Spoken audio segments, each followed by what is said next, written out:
I want to tell you one of my favorite stories about three of my obsessive topics.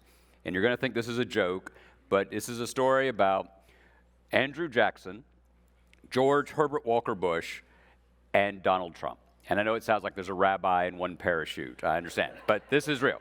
I promise this is real.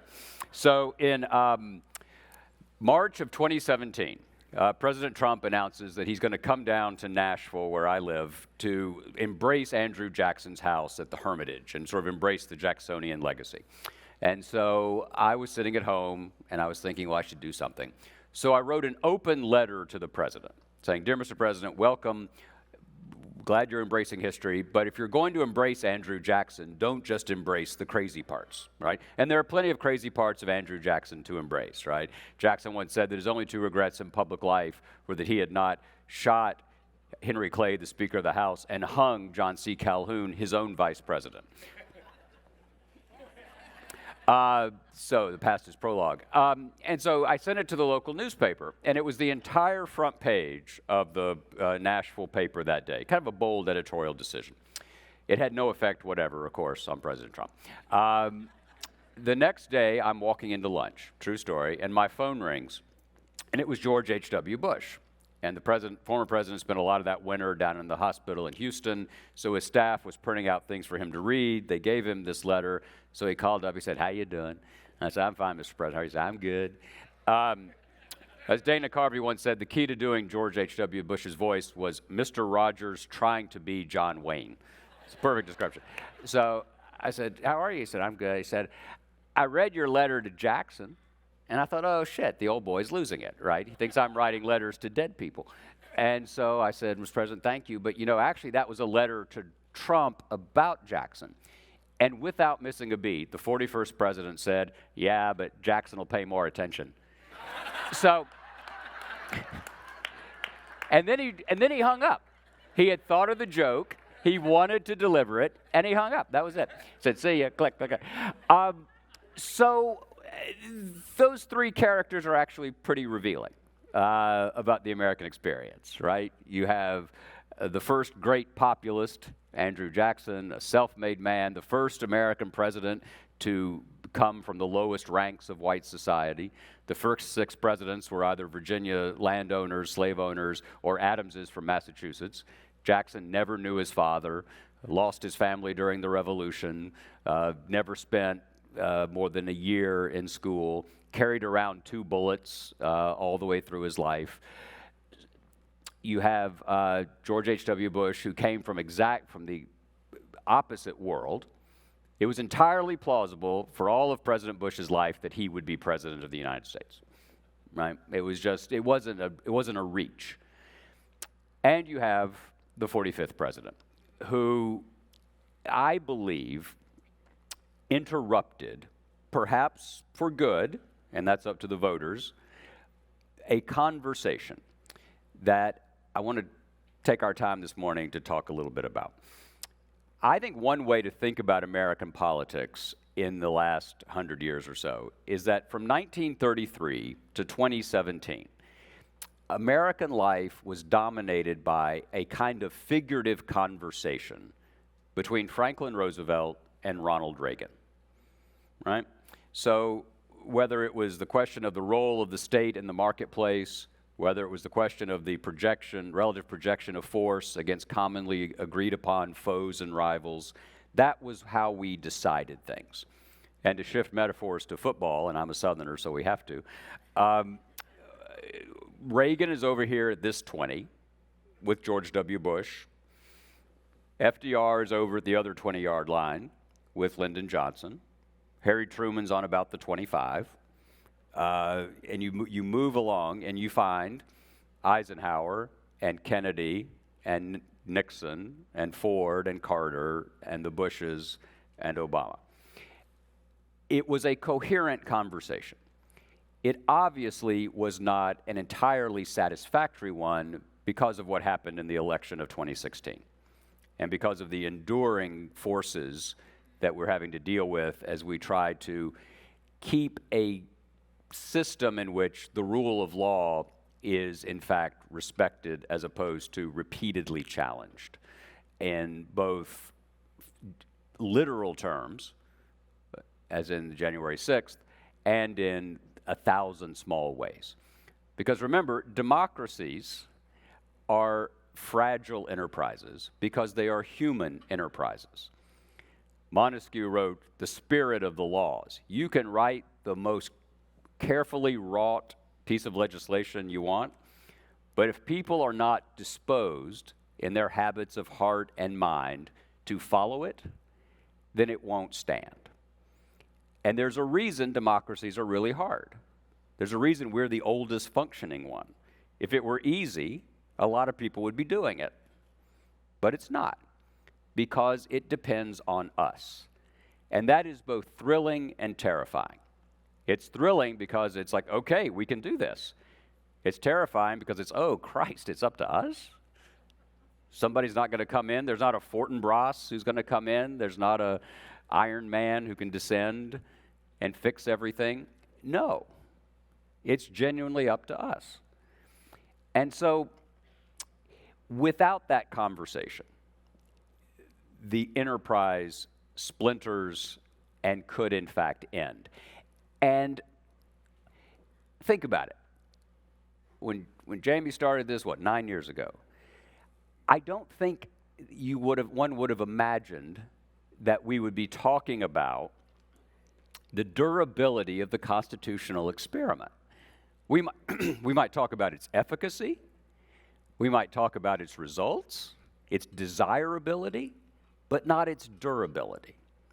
And yet, here we are, coming through insurrection, coming through pandemic, coming through years of growing inequality of wealth, which is fine. That's what democratic capitalism is.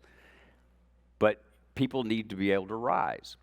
No democracy, no republic has ever survived without a thriving and vibrant middle class, because they're the only people whose entire middle class plus folks at the very top, it's in their self-interest to obey the rule of law, because it's a system that works for them, and they live in hope. If you only have a top and a bottom, I refer you to, say, France as an example of what can happen. And so it's an incredibly important hour for all of us. And it requires something that we're not particularly good at. It requires our assessing the universal situation and casting a particular vote and taking particular stands that you may not ordinarily take. As my friend Doris Goodwin quoted Eleanor Roosevelt, this is no ordinary time. And I'm not trying to be hyperbolic about this. I'm really not. I'm not a Democrat. I'm not a Republican. I was George Bush's biographer, and I'm on MSNBC, so you figure it out. And I live in Tennessee, so when I say I have conservative friends, that's redundant. This is a historically based view. You can reject it. That's fine. That's the point of conversations. But it's not an argument that comes out of a partisan place.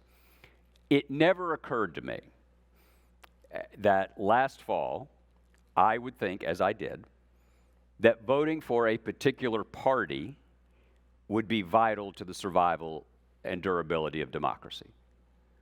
But it was. And I feel much better about where we are today, certainly than I did in October of 2020 or October of 2022. And not because I embrace the Democratic platform, uppercase D. I don't.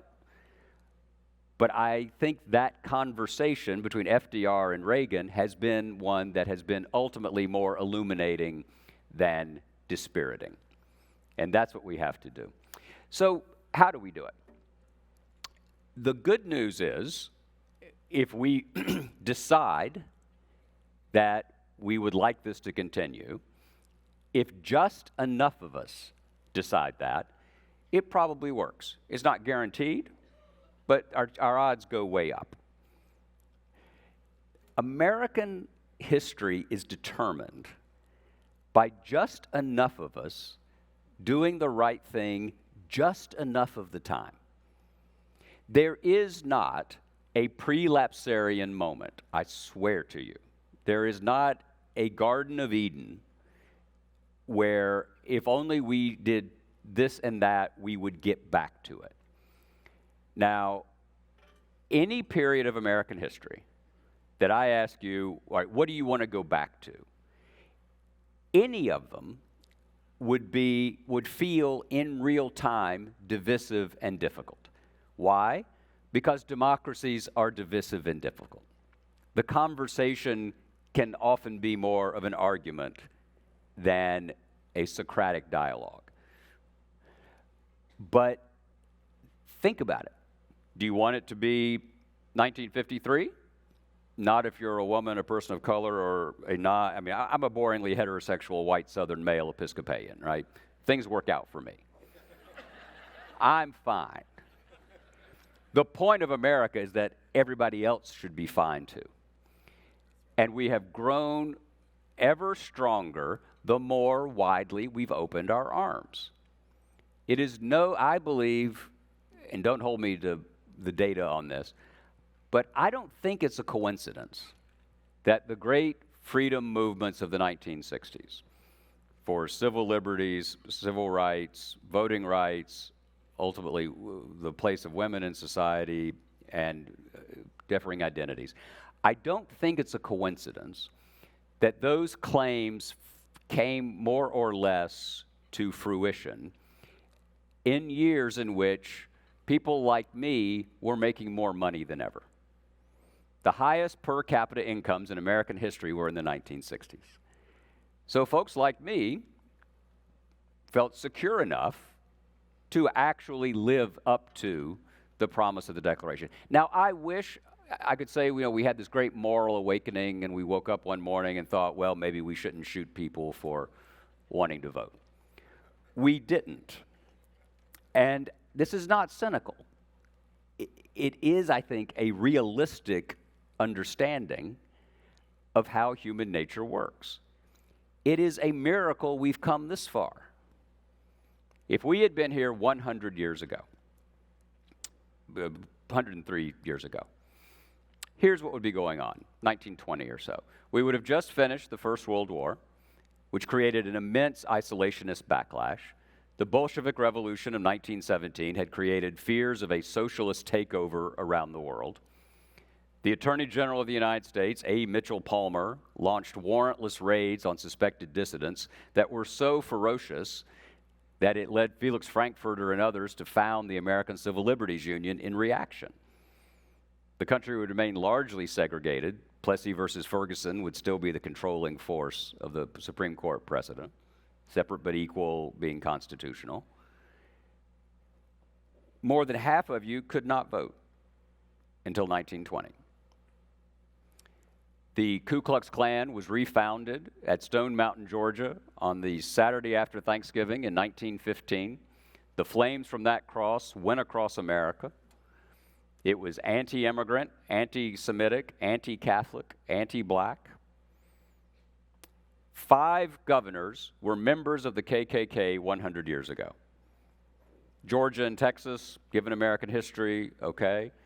Indiana, Colorado, and Oregon had Klan governors 100 years ago. The 1924 Democratic National Convention at Madison Square Garden went to 103 ballots because there were 347 Klan delegates in the Democratic National Convention who would not vote for Al Smith, the governor of New York, to be the Democratic nominee because he was an Irish Catholic. And Roman Catholicism was seen as the Sharia law of the era. In my native state of Tennessee, we had a trial because the state legislature decided they should govern what was taught in classrooms. We know how well that works out. The Scopes trial. Communications were changing. Radio becomes commercially available in 1924-25. The telegraph goes more and more widely. There's a possible, the 1920 was the first time, this federal census of 1920, was the first time more Americans lived in cities than on farms. bring the radio in, and a kind of national culture. And what you have is the beginning of a national media culture. People couldn't talk about their neighbors anymore because they didn't know their neighbors. So they started talking about celebrities. There started to be one conversation.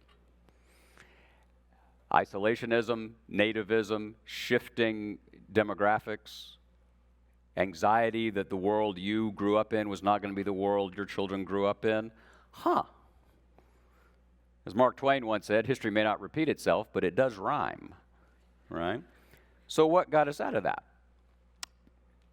What got us out of that was just enough of us in the cataclysm of 1929 to 1933 and beyond decided that the constitutional order was worth preserving. And that was not a guarantee. In December 1932, Franklin Roosevelt is on Vincent Astor's yacht, not a bad gig. He gets off in Florida, goes to Miami. He's in a car with the mayor of Chicago, and an anarchist tries to kill him, kills the mayor of Chicago next to him. Franklin Roosevelt was this far from being assassinated in December 1932. In the same month, actually, Winston Churchill was at Bernard Baruch's apartment in New York, walks out on Fifth Avenue, thinks he's in London. He looks left instead of right. I'm sure it had nothing to do with the Johnny Walker Red. And is hit by a car, almost dies. Here's my favorite Churchill story. It has nothing to do with what we're talking about, but it's the only thing you'll remember. So Churchill was in the men's room of the House of Commons one day, and he's standing at the long trough, and Clement Atlee, the socialist labor right prime minister, comes in, stands next to him, and Churchill steps away from him. And Atlee looks at him and says, "Are you feeling standoffish today, Winston?" And Atlee says, "No." Churchill says, "No, Clement, it's just that every time you see something big, you want to nationalize it." So there's no significance whatever, but you only remember one thing, and now you'll have that. Roosevelt was under immense siege. Anne Morrow Lindbergh, Charles Lindbergh's wife, writes a best-selling book called The Wave of the Future. And to her, the wave of the future was not democratic capitalism with its complicated arguments, its failure to produce rapid consensus, but a strongman form of government, totalitarian, that would be able to meet the challenges of a global era more efficiently. There was a Wall Street plot to try to take Roosevelt out. They've actually tried, some Wall Street bankers tried to bribe General Smedley Butler. You have not had Smedley Butler thrown at you in a long time. 2-time recipient of the Medal of Honor, Marine general. He's the head of the American Legion. Wall Street bankers come to him in 1933 and try to pay him to bring the American Legion to Washington, arm them, launch a fascist takeover of the government that would remove Franklin Roosevelt from the White House. This was adjudicated. It was investigated by Congress. If you had been betting in 1933, you would not have bet necessarily that democratic capitalism and the American Constitution was going to survive the fundamental challenge that autocracies and totalitarian impulses were posing to the democratic order. So what happened? My argument, perhaps sentimental, but I think reasonable, is that just enough of us remembered that if we see each other as neighbors as opposed to enemies, more of us will have the right to rise.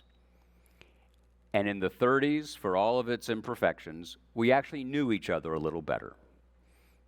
People were willing to lend a hand as opposed to simply clenching a fist. I'm not being overly sentimental here, but it is a fact of the historical record that in 1933, American democratic capitalism was in trouble. And by 1941, 42, when we were engaged in the Great World War, those questions had receded. I think in part it was because FDR saw that we could, in fact, despite our scope, despite our diversity, in part because of the two things, we could be seen as a large neighborhood. And some of you may have heard me say this last night, so I apologize, but when I talk about neighbors, I'm reminded of my small category called great tweets, which is like French military victories in the 20th century, right? It's very small. And about 6 months ago, someone tweeted out that if Doris Kearns Goodwin and Mr. Rogers had had a one-night stand, I would have resulted. So I insist that that was a good thing. Doris was not happy. She called, she said, couldn't Mr. Rogers and I have fallen in love and you are the fruit of our union? I said, no. He picked you up in the Rancho Mirage Writers Bar. So she's still kind of irritated. Ask her about that later. But it's true. And it was a moral decision. And that's what we face now. Very straightforwardly, I think. Not simple, but straightforward. Do we want to be in this constitutional covenant with one another? And if we don't, then make way for Thomas Hobbes. Make way for the war of all against all. But if we want to be in that covenant, in that conversation, we have the power to do it. And here's, again, if you remember nothing else, here's the thing. It doesn't take 90%. It doesn't take 80%. It just takes about 55% of us. Because you're never going to get the other number. We've only had 3 presidential elections since World War II where 60% of us have agreed on who should be president. 3. 1964, 1972, and 1984. Otherwise, many of our presidents are elected with less than 50%. President Biden's margin in 2020 was more than John Kennedy's, more than Harry Truman's. It feels, and every one of you, almost every one of you, if I grab you later, you will say, but I just don't know if we're going to make it. Well, nobody ever knew if they were going to make it. That's what a democracy is. It's a constant unfolding test of citizenship. It's like religious faith. I'm a terrible Christian. That's kind of redundant sometimes. But I believe in the sacraments. I believe that I say my prayers, and sometimes I'm thinking about it, and sometimes I'm thinking about 4 other things.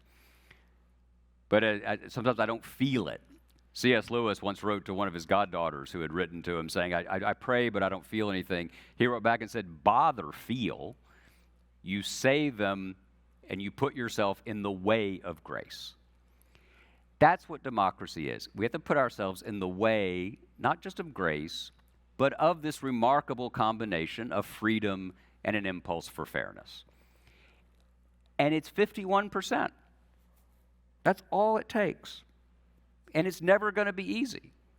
There's never going to be some moment where we're all going to look around and say, okay, Valhalla's here. Not until what William Faulkner called the last red and dying evening is that going to happen. It's a constant struggle. And the remarkable thing about our constitutional character, which is what I think most of us have, is that we understand that if we lend a hand in the morning, we are more likely to have a hand lent to us in the afternoon. That's democracy. Winston Churchill was great on this. He was actually on Capitol Hill on December 26, 1941. He had come over, invited himself to Christmas. In one of the great moments of domestic strife, FDR forgot to tell Mrs. Roosevelt that Churchill was coming for Christmas until that afternoon. Must have been a rough holiday in the Roosevelt household. He's addressing Congress. It's a remarkable, great speech. And he's leaving, and one of the sort of right-wing congressmen grab him and say, but what are you going to do about the men of Munich? What's the retribution? And Churchill looked at him. It's all written in the Washington Post at the time, that day. Churchill looked at him and said, if we open up a quarrel with the past, we shall surely lose the future. I'm not saying we ignore the past, obviously, that's against my business model. But I do think that a slight adjustment of our expectations might offer you a little peace of mind and a kind of action guide. It's not going to be like Wagner. There's not going to be this vast clarity, there's this vast battle. It's a daily, even hourly now, struggle to say, we want to be a more perfect union. We want to resist our worst instincts to give our better angels a chance to win one or two. And maybe that sounds too low bore. Maybe you want to be inspired to march forward. My argument is that should make you want to march forward because you're not being asked to march all the way to the promised land. Because we're not going to get there. We'll get close. But our job is not to worry about the end result, but to preserve the means of freedom and of fairness and of constitutional character. And if it means you can't get everything you want in a particular person, grow up. We are a fallen, frail, and fallible people. We are sinners, we have fallen short, and we will fall short again 3 times before lunch. The point is you get back up and you try again. And you assert a conviction that the most important sentence ever originally rendered in English, that all men are created equal and are endowed by their Creator with certain inalienable rights, is the sentence that must guide us.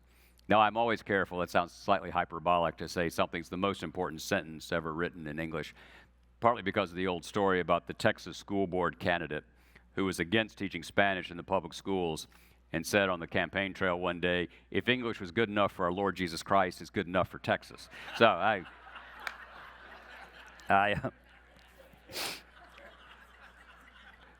when George W. Bush was governor of Texas, I told him that story. He went, he said, so that's pretty funny, asshole. So became a beautiful friendship. I'll be happy to take some questions, but I know that, I think I'm safe in saying, I know the kinds of conversations you have. I know if you're here, let's be honest, you watch too much cable news. Actually, your friends have brought you here. This is an intervention. And I know, and you know, whatever. Remember, it's always been, as Wellington said of Waterloo, a close-run thing. And that's not entirely reassuring, because it does mean that there may be an hour, there may be a day when your vote, your voice, your decision matters, because it's always going to be on the edge. 35% of Americans supported Joe McCarthy 1 year after he was censured. 1968, 54% of the country voted for either President Nixon or George Corley-Wallace of Alabama, who carried 5 states in the Electoral College 53 years ago, a segregationist candidate for president. I've never heard someone say, wow, I really, really wish this could be 1963. I mean, they might think it, but they couldn't say it. Democracy is about possibility. It's about what Lincoln referred to as the right to rise. And all that sounds homiletic, but it, as Henry Kissinger used to say, it has the virtue of being true. And what is our immigration problem? People are coming here. People want to be here. So we are doing something right. But it is fragile and it is flawed. It will always be fragile and flawed. Remember that sentence. Remember that a constitutional character is what makes the experiment worth defending. And adjust your expectations slightly. Win a battle. Don't worry about the war. If you win battles, the war tends to take care of itself. I'm going to leave you with this, and then we'll take some questions. 1943, E.B. White of The New Yorker wrote a little essay about democracy in the talk of the town of the paper, of the magazine. and FDR loved it. He used to read it. So I want to give you this. So in the middle of World War II, this is how E.B. White defined the thing we're talking about. Democracy is the line that forms on the right. It's the don't in Don't Shove. It's the recurrent suspicion that more than half the people are right more than half of the time. It's the feeling of communion in the libraries, the feeling of privacy in the voting booth, the feeling of vitality everywhere. Democracy is the hole in the stuffed shirt through which the sawdust slowly trickles. It's the dent in the high hat. Democracy is a letter to the editor. It's the score at the top of the ninth.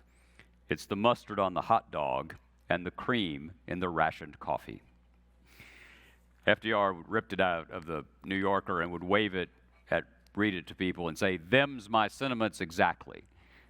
I think they should be all our sentiments. Thank you. Y'all have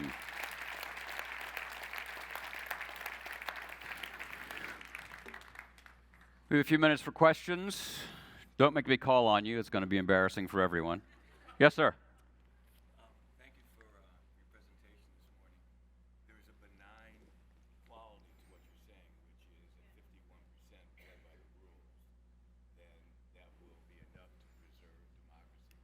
But what about the 40 whatever percent that is not willing to play by the rules? So he said I was looking very handsome today. Was that it? I remember that part. No. There's a benign quality to what I'm saying. That so if 51% obey the rules, what do you do about the 49% who don't? If we agree to play a game, Yeah. I'm going to observe the rules, and I have the majority, but you're willing to not play by the rules. The numbers matter less. Yes. Okay. So this goes to the E.B. White thing about, so if you don't have 100%, let me rephrase it and tell me if it's okay. If 100% of the folks aren't obeying the same rules, it doesn't matter if it's 51-49, right? Because then if the 49% have the guns, then they take over. Fair. I believe it's surprising. I don't know how many would admit it here. I was surprised about the number of the success in the midterm of beating the election deniers, the people who didn't obey the rules. I didn't think that would happen, honestly.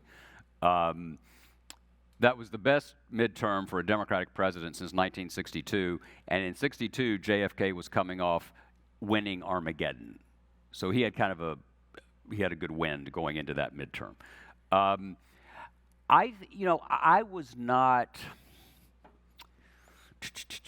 how to put it, January 6th, it was the most depressing hour to me about the entire Trump era. The tone, it was terrible, but it was somewhat recognizable, right? I could see bits of Huey Long and Wallace and McCarthy. I understood that. He was recognizable. I could disagree with it, but I understood it. What happened on January 6th didn't even happen during the Civil War. And we came within one man from Indiana's courage, which I say quite clearly, Mike Pence really stood between us and the abyss. Because the strategy, if you listen, they'll tell you. I mean, it's all, they can't stop talking. The strategy was to blow through the deadlines so that you would end up throwing the presidential election to the House. And even though the Democrats had a majority, it's a unit rule, and they only controlled 24 delegations, and the Republicans controlled 26. So if you had done that, you might have elected Trump under that provision. And it was Pence who said no. And that's sort of and people, liberals don't like it when you say that, because it's like, well, that was his duty. Well, I'm in a room where a lot of you all have been in the Oval Office, right? A lot of you have been in the White House. It is not easy to tell the person behind that desk that they're wrong. George W. Bush used to say, they're out in the waiting room, they're going to come in and, tear me a new one, and they come in and they say, "What a lovely tie, Mr. President." That's what happened, right? It's the propinquity of power. It's the romance of it. So imagine you're vice president. You kind of sold your soul 4 years before. But now you're wondering if you're going to get it back. It's like checking a coat. Will you get it on the way home? And yet you stand up, and that's great, and that made a difference. So if we don't make a case, I'm asked this a lot. How do you talk about these things? How do you convince people who don't believe in the constitutional system? It seems to me the story you have to tell is that it may not be the best system, but it's the best that we have and the best that we've managed to create. And it's hard to put that on a needlepoint pillow, but it's true. And if you don't obey the rules, if you don't buy into the fact that you have the chance of prevailing, then it's pure madness. And I don't know about you all, I don't actually believe the poll numbers of 60% or whatever say the election was stolen. I think they tell pollsters that because it's fun. I mean, you're sort of trolling the pollsters. And the good thing about American democracy is we're about to adjudicate it again. We're about to see. And so I believe in the rules because I'm pragmatic about human nature. Now, I'm on the right side of the economic equation. I'm on the right side, I'm on the cheerful side of that. So it's easy for me to say that. But that means that it's incumbent on the constitutional, if the constitutional order wants to maintain a constitutional conversation, that constitutional order has to deliver. You need to convince enough people that it is in their self-interest to be in this ethos. Yes, sir, back here. Come here.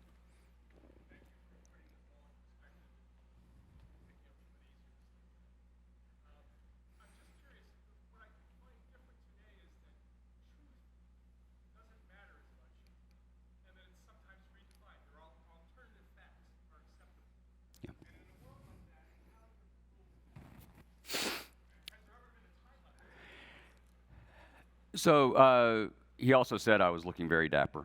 No, I don't know why I'm on that this morning. What do we do in a world where truth doesn't seem to matter? We have alternative facts. Henry Ford funded the publication of the Protocols of the Elders of Zion. There are lies told for political benefit. What is changed is, you all will remember this. So if you were in the John Birch Society in the late 50s and 60s, you had to deal with a mimeograph machine and a mailing list, right? And so you had to know who wanted your stuff in order to promulgate your alternative facts. That things like President Eisenhower and General Marshall were communist agents, right? That was one of the central claims. Now it is that kind of warped vision is more readily delivered to more people. And the other thing, just parenthetically, and I'm sure there are people here who know better than I do on this, I think one of when we do the archaeology of our era, one of the most interesting things that happened, I think, was the insight that Fox News should continue to use the visual vernacular of Cronkite and call it news, right? So we're all of an age where news means a person at a desk, a screen behind them, talking into the camera, right? And so there's something in our brains that invests what is being said in that setting with a certain authority, even though it's opinion, right? And so it does create this remarkable chamber. What's interesting is the numbers are relatively small, even at the biggest number. And my Mississippi in-laws only know what I'm doing when Fox News attacks me, right? So it's very ambivalent. They're like kind of proud and then horrified, you know. Proud and horrified describes the American South right there. So I don't think it's benign. I think that the coarsening of the public dialogue and the transmission of unchallenged political constructions, which is a fancy way of saying lie, or just twisted enough, is dangerous. But again, I know I sound as though I'm like the 1923 Chamber of Commerce, but in 1923, Walter Lippmann wrote a book called Public Opinion, where he laid out the concerns that radio was going to start supplanting the written word and would lower the level of public engagement and public dialogue. Do you all know Neil Postman's work? Does that, since we're in a writerly place, I don't think even Jamie couldn't get Postman because I think he's gone. I think he's dead. But actually, I wouldn't put it past Jamie to try to get him. Right? He's wrote a book called Amusing Ourselves to Death. I highly recommend it. It's a very interesting, he was a media theorist, basically arguing that the telegraph is what led to the current era. That when we had a print culture, it forced a certain engagement with ideas. When you had to read the Lincoln-Douglas debates, when you had to read everything. The telegraph actually creates, it's technology creating something, not as a means of delivery, but in fact as the force behind the creation of the thing to be delivered. So if you have a transatlantic telegraph and you're sending news, nobody's going to wake up and say, that morning there's nothing to say. So you're going to send whatever happens, and it raises the trivial. I think this is a vital issue about where we are. Nobody who runs, and I'm part of this world, so this is a confession, nobody gets up at 4 a.m., 5 a.m. Eastern Time at cable networks, looks at the wires and says, oh, there's nothing to talk about, so we're not going to go on TV today. We have this machinery of perpetual conflict that has to run every day. And the quality of the fuel doesn't matter. And so it's just this ongoing conversation. And I think that is hugely important. The last thing I'll say is, and this is uncomfortable, but that's why you're here. When people talk about the rise of an alternative fact, or we're suddenly dealing with a post-truth society, I would submit this, not as an excuse, not as an exculpatory statement, but perhaps an illuminating one, if you will. For centuries in this country, we were governed by a lie. That because of the color of someone's skin, or because of their gender, they could not participate in the life of the country. They could not exercise fundamental rights that the rest of us could. That is a lie. And think what it took to undo that lie. The blood of the martyrs and the apostles and the saints. The blood of John Lewis. The blood of Dr. King, the blood of people whose names we don't know. Next week is the anniversary of the Orangeburg, South Carolina massacre. Anybody know that offhand? Okay. In 1968, And dare I say, some of you might have been alive then. Just tossing that out. In 1968, the same year Apollo 8 orbits the moon,